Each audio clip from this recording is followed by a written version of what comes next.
Bagaimana kalau perusahaan tidak membayar gaji karyawannya? Hutang.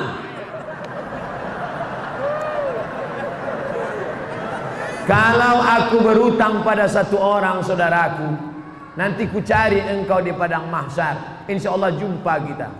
Tapi kalau yang aku berutang kepada karyawan 1000 orang, wahai perusahaan-perusahaan, kau bayarlah sekarang, daripada kau cari mereka di akhirat nanti. Sedangkan di Sumatera aja payah mencarinya, apalagi di padang mahsyar. Hai pimpinan perusahaan-perusahaan, hai manajer-manajer, hai GM. Yang Ustaz tunjuk ini siapa? Kamera. Mana tahu kebetulan dia nonton streaming. Bayar hutang, bayar. Al-wa'du dain, janji adalah hutang, dan hutang akan diminta pertanggungjawaban di hadapan Allah. Sekecil apa hutangmu? Faman ya'mal mithqala dzarratin khairan yara. Hutang sebesar biji sawi akan dituntut di hadapan Allah Subhanahu wa taala. Bapak Ibu calon jamaah haji, sebelum berangkat bayar hutang-hutang. Bapak nangis kenapa? Hutang saya banyak Pak Ustaz. Tapi Bapak kaya, masa nggak sanggup bayar hutang? Bukan nggak sanggup bayar, orangnya nggak tahu di mana Pak Ustaz. Hutang apa? Dulu waktu sekolah makan bakwan 3 bayar 1.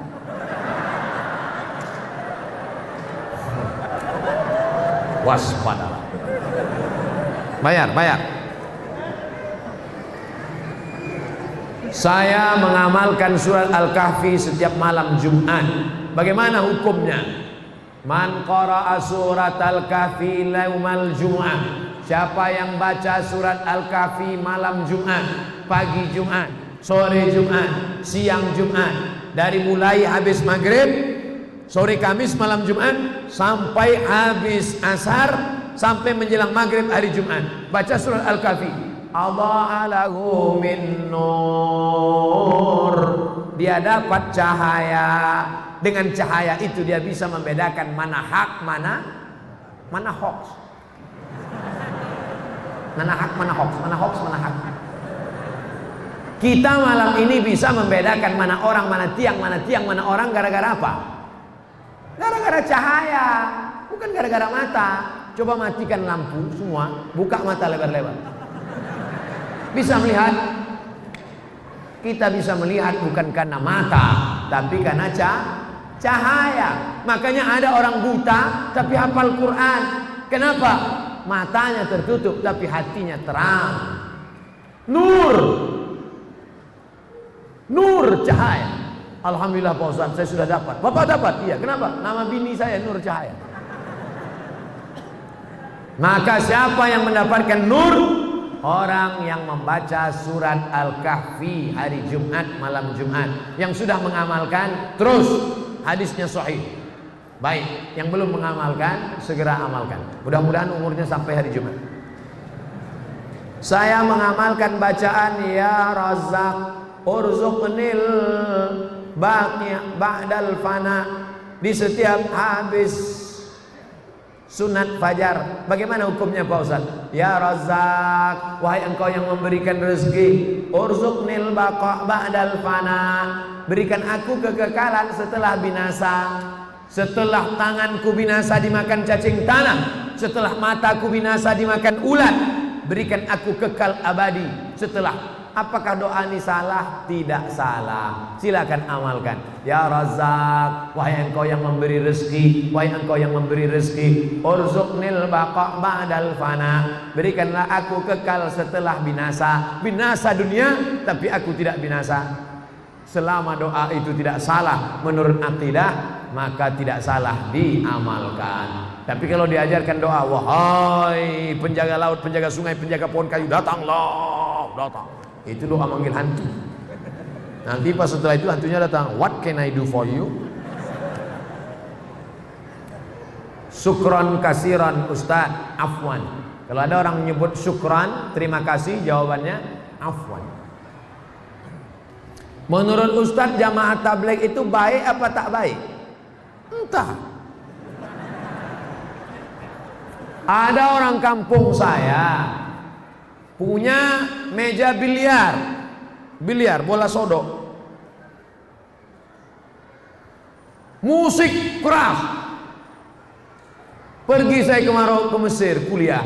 Pulang saya kuliah, saya sholat di masjid, saya jadi makmum. Imamnya enak sekali baca ayat. Bismillahirrahmanirrahim. Alhamdulillahi Rabbil Alamin. Siapa ini imam? Rupanya yang punya meja biliar dulu. Selesai sholat saya tanya, abang yang punya meja biliar bertato rambut panjang dulu kan? Iya.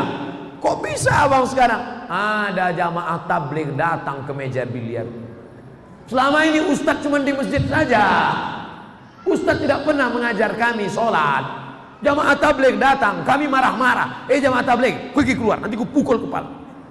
Besok dia datang lagi. Sampai akhirnya kami muak, akhirnya kami ikut dia ke masjid. Ustadz Somad berceramah di masjid. Ustadz Somad tidak pernah ceramah di meja biliar. Siapa yang membuat preman-preman tengik tobat? Siapa yang membuat orang-orang di parkir tobat? Nih jamaah tabligh. Kira-kira jamaah tabligh ini baik apa tak baik? Yang bilang bukan saya. Saya cuma nanya aja. Jadi kalau ada orang mengatakan jamaah tabligh tidak baik, kenapa jamaah tabligh tidak baik? Karena jamaah tabligh pakai sorban, Nabi Muhammad pakai sorban. Jamaah tabligh tidak baik, kenapa? Karena jamaah tabligh pakai jenggot, Nabi Muhammad pakai jenggot. Jamaah tabligh tidak baik, kenapa? Karena jamaah tabligh mengetuk pintu rumah ngajak sholat. Itu yang dilakukan Nabi Muhammad. Assalamualaikum, ayo sholat. Ustaz Somad kenapa enggak melakukan ini? Saya takut. Orang jamaah tabligh tak ada takutnya. Assalamualaikum, Pak Haji, ayo ke masjid Pak Haji. Jangan ajak-ajak saya. Kau belum lahir aku udah haji. Besok dia datang lagi. Assalamualaikum Pak Haji. Waalaikumsalam. Ayo ke masjid Pak Haji. Jangan ajak saya. Saya sholat di Masjidil Haram 1 rakaat, catatannya 100.000 rakaat. Udah penuh amal saya. Saya udah sedikit lagi masuk surga. Jangan ajak saya. Besok dia datang lagi. Lama-lama Pak Haji bosan. Udah kumat jantung. Ayolah. Nih jamaah tabligh. Kira-kira jamaah tabligh ini baik apa tak baik? Udah 2 kali kutanya. Saya punya keluarga. Ini panjang ini. Ini tak pertanyaan tak curhat. Saya punya keluarga. Oke, saya paham. Mempunyai sebidang tanah. Oke. 20 kali 15 meter. Ya. Namun tanah kami dikuasai tanpa hak oleh tetangga kami. Oke, jelas. Dengan ukuran lebar 7 meter.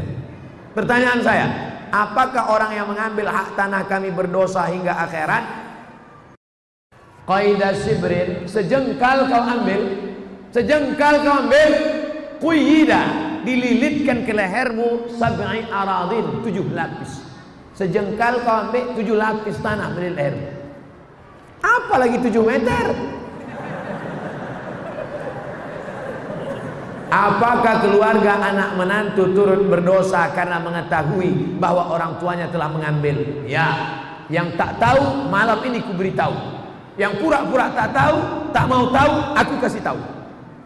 Andai tanah ustadz yang dibuat orang begini, apa tindakan ustadz? Ku lapor ke Pak Kapolres.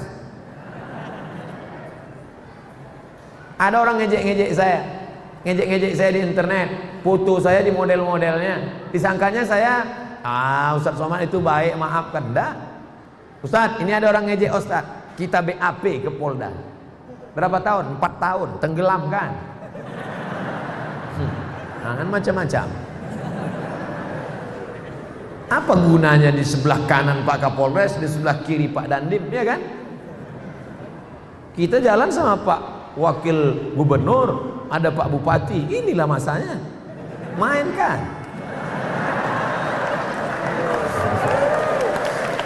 Ustaz, bagaimana hukumnya baca doa tahlil dengan perantara membakar kemenyan? Di Mesir pagi-pagi itu ada satu petugas yang bakar menyan di seluruh toko-toko. Di toko keliling bakar menyan.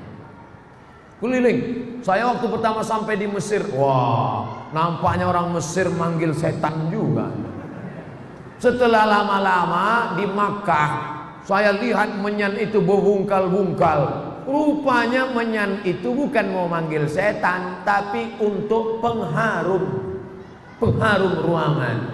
Ketika datang Habib Umar bin Hafiz yang dari Yaman, Hadramaut, dibakar juga di Istiqlal, dibakar. Cuman bukan menyan, tapi serbuk kain, namanya ud. Bahasa kitanya gaharu. Kenapa orang di kampung kita pakai menyan? Kenapa tidak pakai gaharu? Saya tahu setelah saya ceramah di Kalimantan Utara. Saya tanya Pak Gubernur, ya, di sini banyak gaharu. Banyak. Berapa sekilo? 40 juta yang paling murah. Pantesan pakai menyan. Gaharu mahal. Kalau sampailah 40 juta itu kita letakkan di ruang tamu, lalu ada kawan yang hidupkan, itu kita nangis. Kenapa? Nggak tahan asapnya, nggak tahan. 40 juta bro.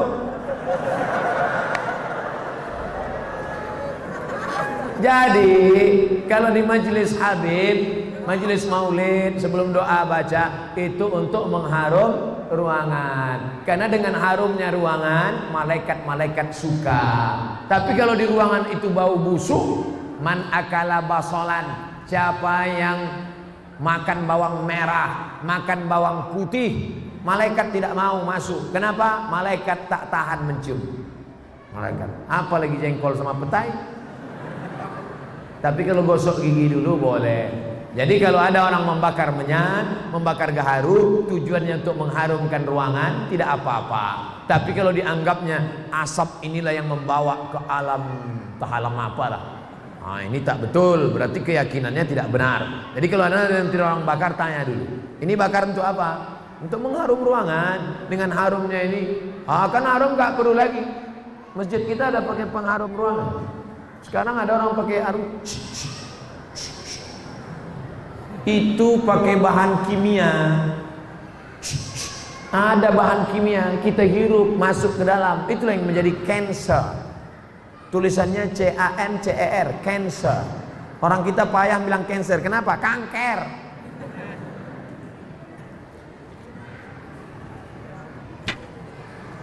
Bagaimana mengajar suami untuk selalu ke tempat majelis sementara beliau seorang mu'allab? Doa pun kami sebagai istri sudah mendoakan Pak Ustadz. Ini kekeliruan sebagian istri-istri.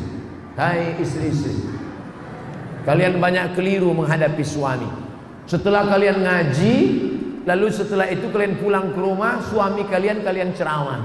Hai suami, sini sebentar. Assalamualaikum warahmatullahi wabarakatuh. Hai suami, bukan begitu caranya. Bahannya dari mulut ibu, tapi pakai lidah wali. Perempuan punya wali 6. Abang, wali perempuan ada 6. Ayah, kakek, abang, adik, abang ayah, adik ayah. 6 wali kalian bu. Lapor ke wali, nanti wali yang menasihati dia. Menantuku, hei adik iparku, sini sebentar. Begitu. Makanya laki-laki mesti ngerti. Nanti kalau abang ipar kalian menasihati, itu bukan dia intervensi. Jangan kamu ngomong, Pak, ini keluarga kami, jangan intervensi kami. Nah, ini nggak ngerti keluarga. Ibu tetap berdoa, kami juga nanti di akhir majelis tetap mendoakan. Mudah-mudahan suami-suami ibu menjadi suami-suami yang baik-baik semua. Ahlan wa sahlan Ustadz di kota Pala, Fakfak. Semoga Allah senantiasa memberikan kesehatan dan keselamatan. Amin. Bagaimana hukumnya orang tua menolak pinangan laki-laki disebabkan karena keturunannya, padahal laki-laki tersebut baik agamanya? Hai para jomblo-jomblo, tenang, Allah bersama kalian. Takbir. Kuat takbir jomblo. Hai bapak-bapak, hai ibu-ibu yang punya anak gadis, dengar baik-baik. Idza ja'akum man tardawna dinahu, kalau datang kepadamu laki-laki baik agamanya, wa khuluquhu, baik akhlaknya, baik agamanya, baik akhlaknya, 2 saja. Jangan kau cari macam-macam, dua saja. Baik agamanya, baik akhlaknya. Fazawwijuhu, nikahkan dia dengan anak gadismu, nikahkan dia dengan adikmu, nikahkan dia dengan cucumu. Illa taf'alu, kalau itu tidak kau lakukan, takun fitnatun fil ardi wa fasadun arid, akan terjadi fitnah yang besar. Kalau mahar mahal, maka zina murah. Maka kalau datang nanti anak lajang ini meminang anak gadismu, meminang adikmu, meminang cucumu, baik agamanya, baik akhlaknya, nikahkan. Siap? Yang bilang siap itu yang punya anak gadis, bukan yang mau minang.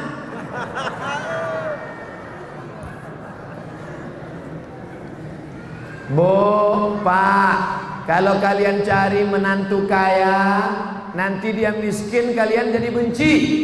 Kalau kalian cari menantu ganteng, nanti ketika dia keriput, kalian benci. Carilah menantu yang taat kepada Allah, yang akidahnya baik. Jangan kau lihat warna kulitnya. Bilal bin Abi Rabah dipanggil oleh Nabi, "Ta'al Bilal, aku dengar suara sendalmu dalam surga." Kresek, kresek, kresek, kresek. Bilal itu berkulit hitam, hamba sahaya, orang Afrika Utara. Tapi didengar Nabi suara sendalnya dalam surga. Belum mati sendalnya udah masuk surga. Makanya kalau ada bapak ibu nanti kehilangan sendal, sabar, berarti udah masuk surga duluan. Jangan-jangan sendal saya pula hilang duluan.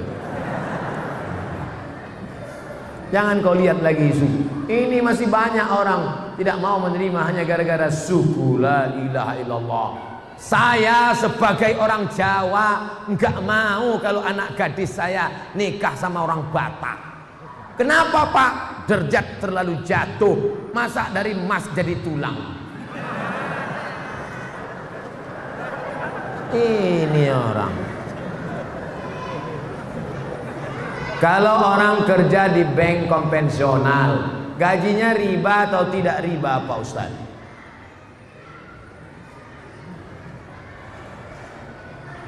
La'anallahu akilar riba. Allah melaknat orang yang makan riba. Wa mukilahu, orang yang mewakilkan, orang yang dibeli, orang yang diberi. Yang pertama yang makan, yang kedua yang diberi. Wa katibahu, pegawai pencatat administrasinya. Wa syahidaihi, yang menjadi saksinya.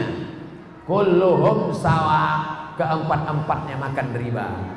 Saudaraku yang di konvensional, pindah kalian ke BNI Syariah, Bank Syariah Mandiri, Bank Muamalat. Gak bisa Pak Ustadz, belum ada. Oke, mudarat boleh. Darurat tingkat tinggi. Ustadz, kalau saya keluar dari sini, istri saya sedang hamil tua, motor saya masih kredit rumah. Stop, jangan cerita, aku tak tahan mendengar. Oke, kerja aja situ sampai dapat kerja yang lain. Nanti kalau sudah dapat kerja lain, resign dari situ. Ustaz, bagaimana batas-batas wanita berhias keluar rumah, pakai make up? Banyak perempuan sekarang mukanya putih, tangannya hitam.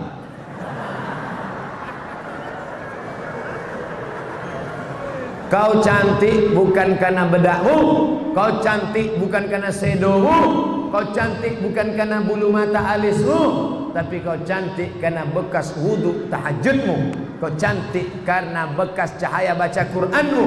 Itulah yang disebut dengan inner beauty, kecantikan dari dalam. Ini perempuan banyak bersolek-solek. Sudah tahu AC mati panas dipakai bedak, luntur, alis ini cukur, pakai whiteboard. Oh gitu, panas meleleh. Panas ya, iya, orang senyum semua. Orang senyum, apa tak senyum, nengok tuyul. Pulang ke rumah mati lampu. Assalamualaikum. Assalamualaikum bang. Istri buka pintu. Allahul qayyum la ta'khudhuhu sinatun wa la nawm lahu ma fis samawati. Ini hantu kok enggak pergi? Ini istrimu bang.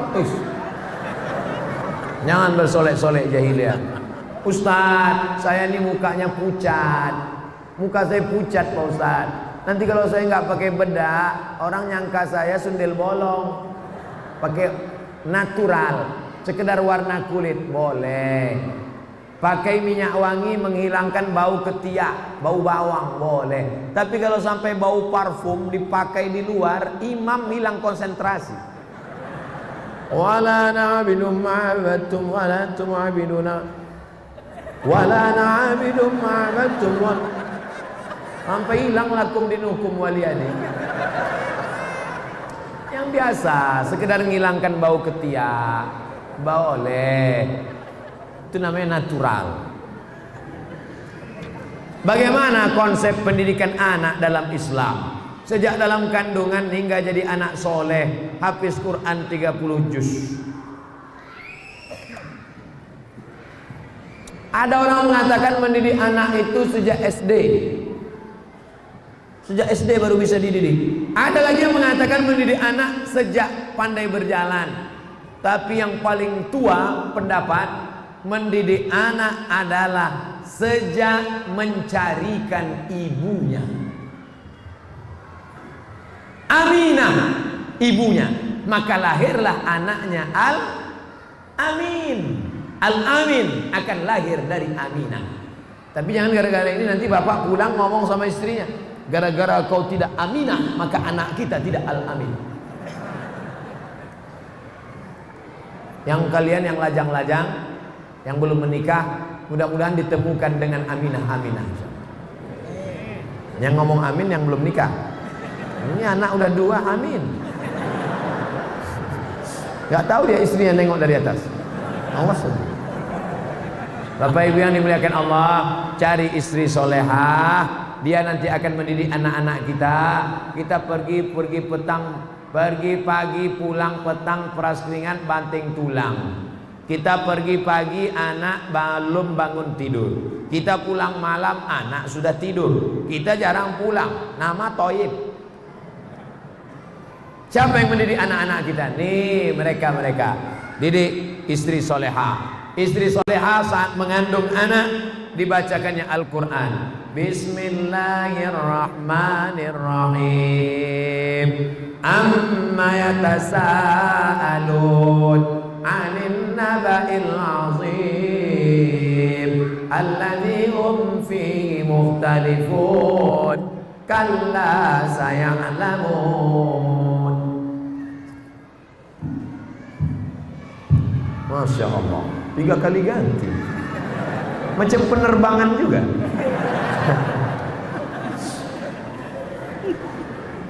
Istrinya solehah. Istri solehah tadi waktu hamil banyak-banyak baca ayat. Saya yakin dan percaya ini dulu pasti ibunya waktu dalam kandungan banyak-banyak sholawat.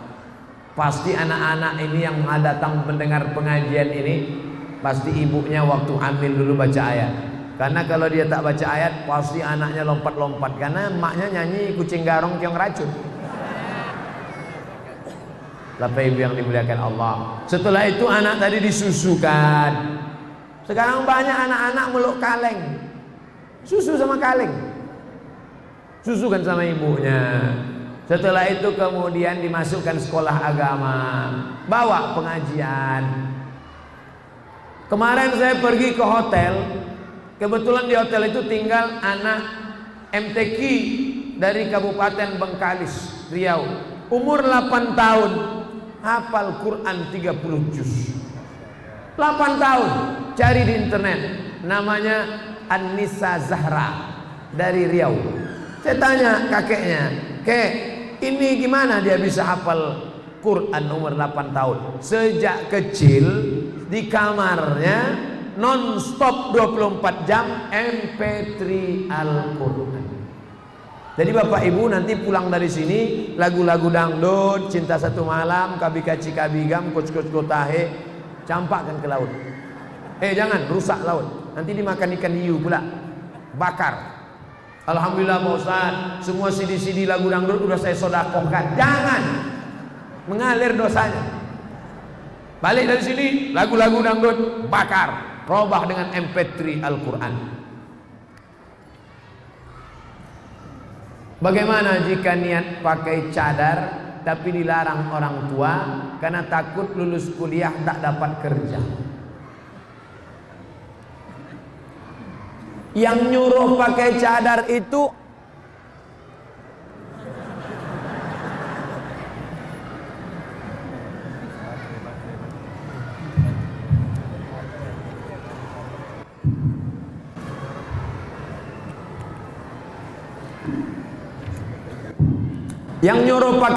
itu Allah apa Ustaz? Saya ulang sekali lagi. Yang nyuruh pakai cadar itu Allah apa Ustaz? Allah. Yang ngasih rezeki itu Allah apa Ustaz? Allah. Kenapa takut pada kerja padahal yang ngasih rezeki Allah, yang nyuruh pakai cadar Allah? Ikhtilaf antara wajib tak wajib. Saya tak mempermasalahkan. Yang sudah pakai cadar bagus. Itulah akidah. Mana akidah kita? Ibu-ibu jangan takut. Kau jangan pakai jilbab, nanti nggak laku. Kau jangan pakai cadar, nanti nggak kerja. Di mana letak iman kita? Di mana letak keyakinan kita? Bukan satu pintu rezeki yang diberikan Allah. Ibu-ibu yang punya anak gadis, mau dia pakai cadar, alhamdulillah. Jangan takut rezeki. Ya Razzaq, wahai Engkau Maha Pemberi rezeki. Wa ma min dabbatin fil ardh, tidak ada satu binatang yang melata di atas muka bumi melainkan Allah yang memberikan rezekinya. Cicak itu melata, tak bisa dia ke darat. Cicak di dinding-dinding, tapi makanannya luar biasa. Cicak itu makanannya bukan tanggung-tanggung, helikopter dia makan. Allah menjamin rezeki. Kenapa takut? Bagaimana hukumnya kita mendoakan orang tua yang sudah meninggal dunia, tapi kita berbeda keyakinan? Apakah adanya diijabah atau tidak? Yang berbeda agama ada dua doa. Doa ketika masih hidup, Allahumma hdi qaumi fa innahum la ya'lamun. Berikan hidayah. Berikan hidayah kepada bapakku, berikan hidayah kepada ibuku, berikan hidayah kepada kakekku. Doa itu dia panjatkan Nabi untuk umatnya. Adapun yang sudah meninggal dunia, serahkan dia kepada Allah. Ayahku ini hambamu, kakekku ini hambamu, ibuku ini hambamu, maka kuserahkan dia kepada Engkau ya Allah. Itu doa Nabi Isa. In tu'adzibhum fa innahum ibaduk. Kalau kau azab maka mereka itu hambamu ya Allah. Kalau kau ampunkan mereka itu hambamu ya Allah. Kalau kau azab mereka itu juga hambamu ya Allah. Itu yang bisa kita ucapkan. Serahkan kepada Allah Subhanahu wa ta'ala. Kata yang sering belajar, kita yang sering belajar dari ceramah tausiah di YouTube disebut madrasah YouTubiah. Apakah sering menonton dan mendalami ceramah akhi? Sanad kita mengikuti sanad akhi, mengikuti sanad. Apakah kalau kita mengambil ilmu dari YouTube, dari Google, itu bisa dianggap punya ilmu yang benar? Ya. Yang paling tinggi kualitasnya namanya sama. Sama itu artinya mendengar langsung. Saya mendengar hadis ini dari Syekh Mahmud Abu Hashim. Syekh Mahmud Hashim mendengar hadis ini dari Sayyid Muhammad. Sayyid Muhammad mendengar hadis dari Sayyid Alawi. Sayyid Alawi mendengar hadis dari Sayyid Abbas Al-Hasani Al-Maliki. Sampai sanadnya kepada sahabat Nabi namanya Abdullah bin Amr bin As. Abdullah bin Amr bin As dari Nabi Muhammad sallallahu alaihi wasallam. Itu namanya sama, namanya sama. Bagaimana kalau kami dari buku Pak Ustaz? Buka buku, ambil hadis, namanya wijadah.